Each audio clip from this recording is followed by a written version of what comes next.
Okay, so for this warm-up, you're going to do 3 movements, and I want you to go at fairly decent clip between them. So you're doing it with quite a short rest in a sort of circuit manner. You should feel a little bit out of breath. You should start to get a little bit of sweat on, which is exactly what we want for the warm-up.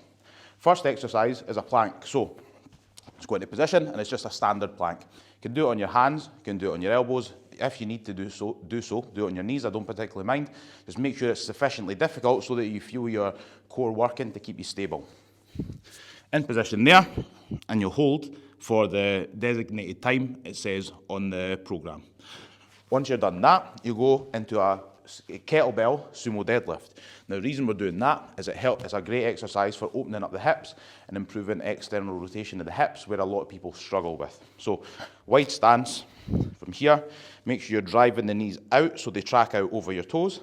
The reason we use the kettlebell is because it lets you go lower than it will with a bar.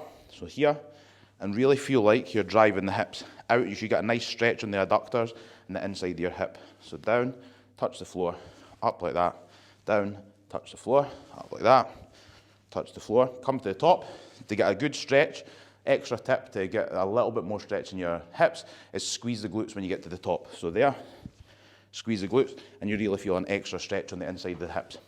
Once you've done that, we'll go on and we'll do reverse lunges. You can either do that with the weight or without. I don't particularly mind, provided you feel like your leg's working and you're getting a little bit of sweat on. So, stepping back, back up. Stepping back, back up. Like that.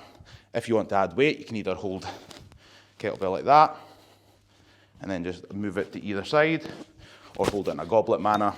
Don't particularly mind. The main premise behind it is that you're moving quickly between the exercises, getting a sweat on, whilst still doing the movements with good control and good speed.